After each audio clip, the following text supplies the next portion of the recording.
If your low back's been feeling stiff and tight, this is the class for you. Two main things that we're going to do today to help your low back feel amazing. The first of which is we're going to actually create a little bit of space between each of your vertebrae.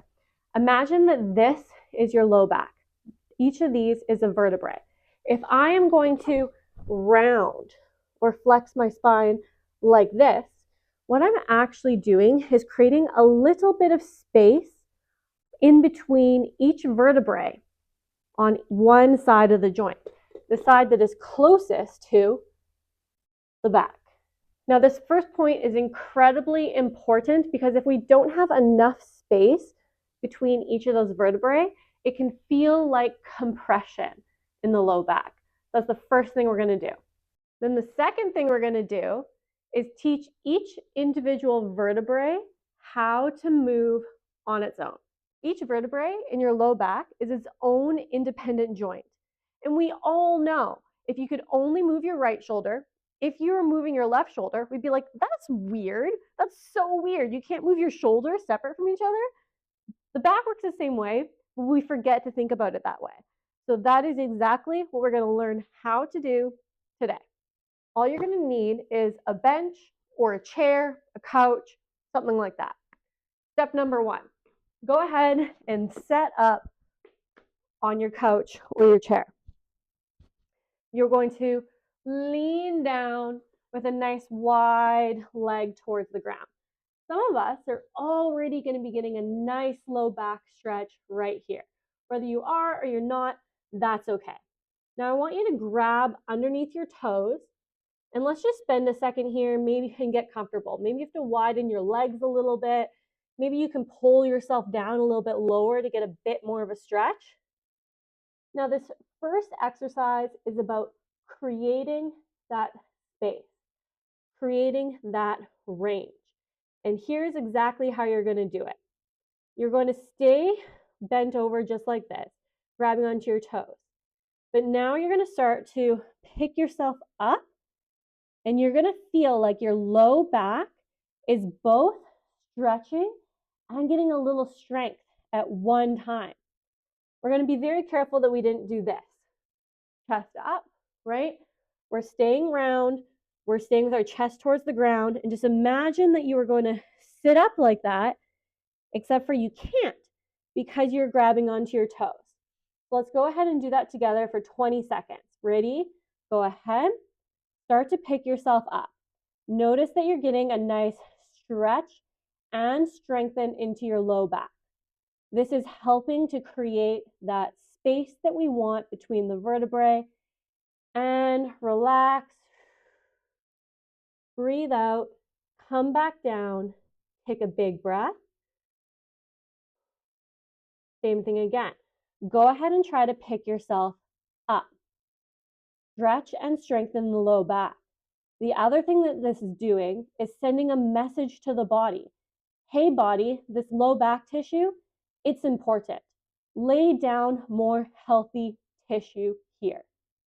And go ahead and come back down again. Take a deep breath. One more.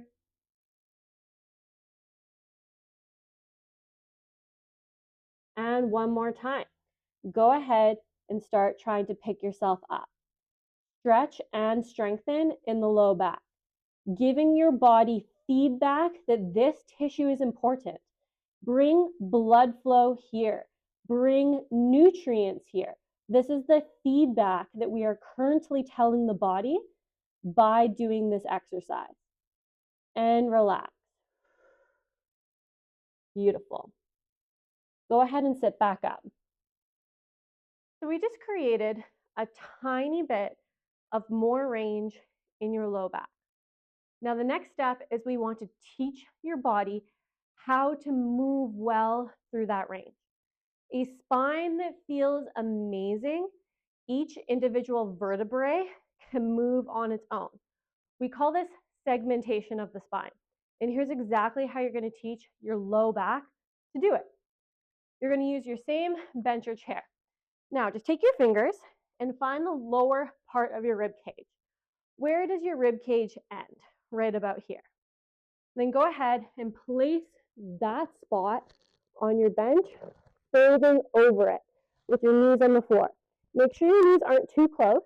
You're going to move them so they're exactly under your hips or even a little bit behind your hips, but not in front. That's going to make it really hard. So now that we're here, we're going to think about our tailbone. You're going to imagine sending your tailbone to the sky until you get as big of an arch in your back as you possibly can, making sure that you're still curving over your bench.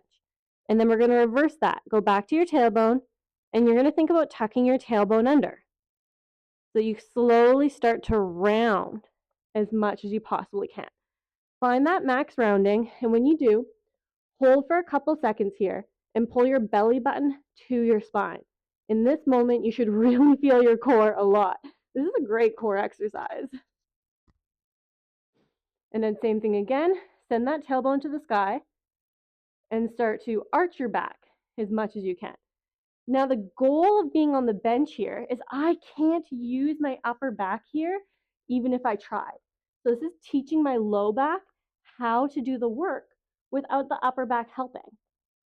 Go ahead and tuck your tailbone under again. Tuck, tuck, tuck. How much can you tuck? Find that max. Pull belly button to spine. Find your core. Turn it into a core exercise. Can you round out more? Can you tuck your tailbone under more? And relax it. Send your tailbone to the sky. Arch your back. Make sure the upper back is not moving. If you're up here, then you're probably using your upper back. Go ahead and round yourself over that bench. It helps a lot. Back to tucking. Tuck your tailbone under. Nice and slow. How much can you round? Find that max spot. Now to get the most out of this, you want it to feel hard. It should feel like a strength exercise. Pull belly button to spine. Can you tuck your tailbone under more? Do you feel your core working really hard here? One more time each way. Sending your tailbone to the sky. Find your max arch. And one more rounding. Tuck your tailbone under. Find your maximum amount of round. And now try a little bit harder. Question yourself. Can you tuck your tailbone under more? Can you pull your belly button to your spine more? Can you get a little bit more rounded? Millimeters count. And relax. Does your low back feel a little bit looser after doing that? Imagine if you did this 4 or 5 times a week for the next 60 days, how good you are going to feel. If you feel good after doing this, make sure to hit the like button. It does help in this algorithm world. And send this to somebody who always complains about having a sore low back.